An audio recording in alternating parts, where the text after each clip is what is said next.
Inside Football is proud to have Joey as our presenting partner. Nicotine with a quick hit, long tail, in the strength of your choice. As a thank you for being part of Inside Football's crew, we teamed up with Joey to give you a 35% discount on your first order. Get it all at meetjoey.com/football. Arguably, the Cowboys of the 90s had the greatest offensive line of all time. It's called the Great Wall of Dallas.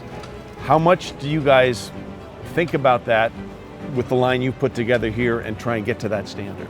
So we really like to create our own standard, and we know the legacy of great offensive lines that have come through Dallas, and we were just really trying to honor the past legacies and really create our own as well. So that starts with us coming out here every day, working hard, and really just setting the standards for ourselves and also holding us to that standard. And that's everybody in the room, from our O-line coach all the way to us.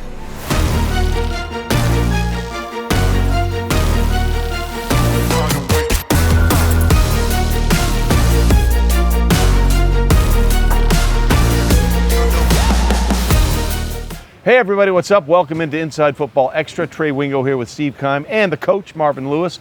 We are parked in Oxnard, California, and I gotta tell you, it's a pretty good place to be parked. This is an almost idyllic setting for a training camp as we're here with the Dallas Cowboys. Yeah, great place. Obviously, we had a number of great interviews today. Brian Schottenheimer was so impressive to me. I think he's got a great pulse on this football team. I think the passion and everything that he displays during our time, you get to feel how he's pushing this team, urging this team, pulling the best out of this team moving forward.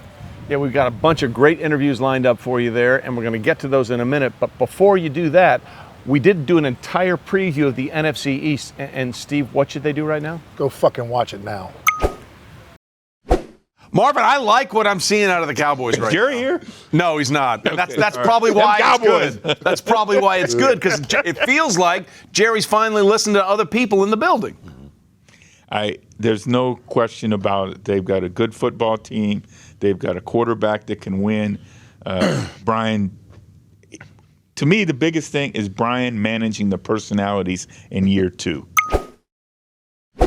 Tyler, thanks for being with us. What are you seeing out of this offense so far early on in the camp after a really successful season a year ago? Early on in camp, I'm seeing a lot of confidence. We know what our potential is. We just have to go out and execute. And something that's unique about us, then, that's not to other offenses in the league, is that we pretty much have all of our starters back. I'm pretty sure we do have all of our starters back. So that's huge to have that chemistry built, not only on the offensive line, but everybody through the offense. So I'm very excited to go out and perform. How would you rate your progression 1 year into the league from where you were a year ago as a rookie? I feel like I'm leaps and bounds better as a player. I'm more confident. I think that's just a part to experience. The best teacher is experience and being out there and actually doing it. So I'm glad to be out here in Oxnard, being better than where I was last year, but I still have a long way to go to where I want to be. You and I got to know each other in the pre-draft process and got to become friendly.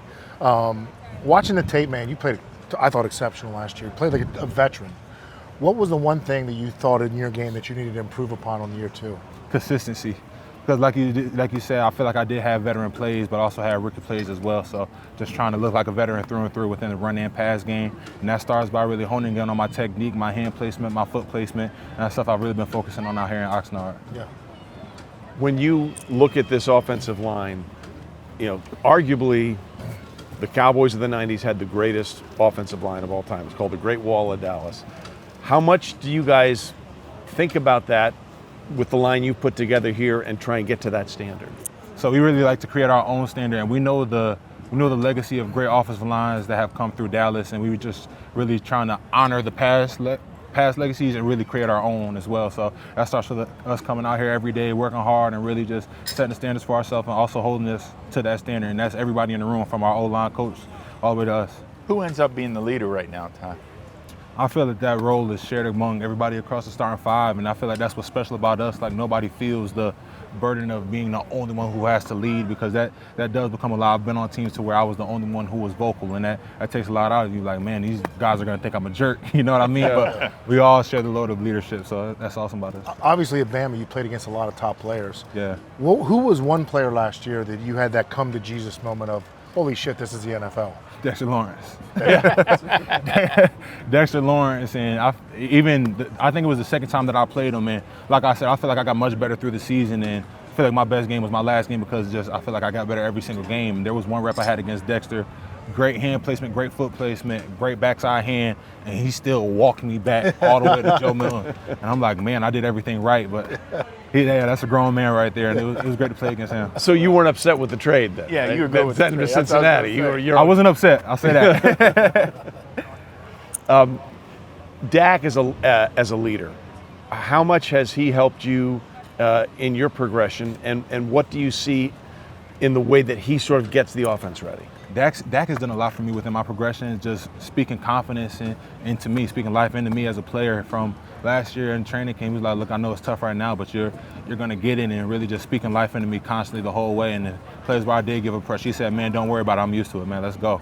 Like, never making me feel bad for the way I played, and always just encouraging me. So that's huge. And he does that to everybody on the team, everybody within the offense especially. So to have a leader such as Dak, that's huge for us and our success and where we want to go. Look, Inside Football is proud to have Joey as our presenting partner. Nicotine with a quick hit, long tail, in the strength of your choice. No tobacco leaf, no smoke, no spit. 36 flavors, 3 strengths, 108 ways to find yours. And if you're out on the golf course, a Joey in the cart is just as good as it is in the studio. Whether we're breaking down tape or breaking down the league, Joey's right there with us every episode. As a thank you for being part of Inside Football's crew, we teamed up with Joey to give you a 35% discount on your first order. Get it all at meetjoey.com/football. Dak's got to feel good about the fact that, you've just continued to replenish up front. Yeah. So that's what he likes. Ain't no question about it, because like you said, he's had some where he's taken some shots. So to have y'all up there, to have 3 picks invested in that front group is, it makes a difference for the QB. No, it definitely does, and I feel like the more we keep him clean, the better he plays. So that's the goal every week. Yep. From what I remember, Connecticut, right? Yes, sir. And then went to IMG. Yes, sir. And then to Bama. Yes, sir. To me, that path sounds like it makes you a little more worldly. For sure. How much has that helped you become a better player in the pros in terms of just getting it as a pro? It's really helped me a lot, and I feel like within this business, everybody's 1 or 2 people away from knowing each other, and me going to all those hotspot destinations, I feel like I'm connected to everybody on the team through 1 or 2 people. So it's just a great icebreaker for building a connection with your teammates, but also being at IMG, being at Alabama, the pinnacle of high school and college football, being in that competitive environment, it just prepared me to be here in Dallas, which is one of the most well-known sports programs in the world. No question about that. What's the nickname situation in the position room? O-line. Because we got three Tylers.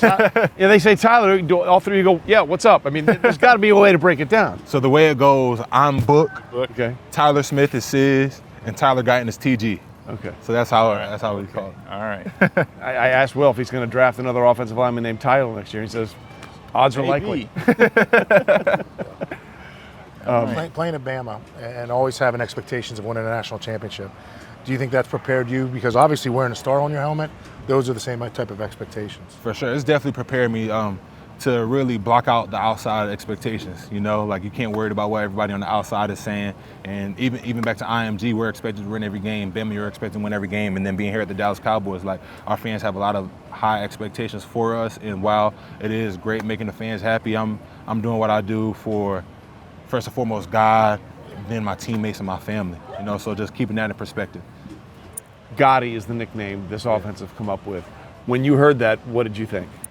I loved it. I loved it because that gives us a standard to live up to. You know what I mean? It's like, if we are we being Gotti today? Like today, I felt like we were far from being our standard of the greatest offense there is, but that gives us a benchmark to assess ourselves towards and see what we need to do better in order to earn that name. And that's what training camp's for, Book. Definitely. That's what it's for, is you come out here and you got to stack days together, and one day might be a little bit down, but we got to come back the next day, be better. Oh, yeah. And that's what the group's got to understand tonight, and I'm sure y'all hit on it tonight in your meetings, right? Definitely. Very excited to watch the film from today. This offseason, did you go back to Duke Manyweather and continue to hone your craft? I did. I went with Duke for the summer portion of the offseason, and it was great. It was great to work with him.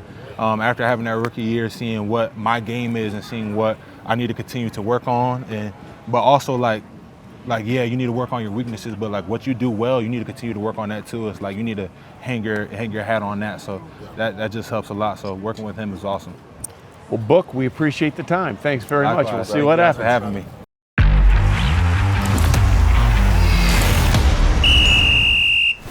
So thanks to everybody for having us out here. Thanks to Jerry and Steven and everybody with the Cowboys staff. They were very courteous and accommodating. Thank you guys for watching. We've got a bunch of great content coming your way, and sadly, this is it from Oxnard. Absolutely. All right, let's do it, Steve. Cheers, people. Go fucking watch it now.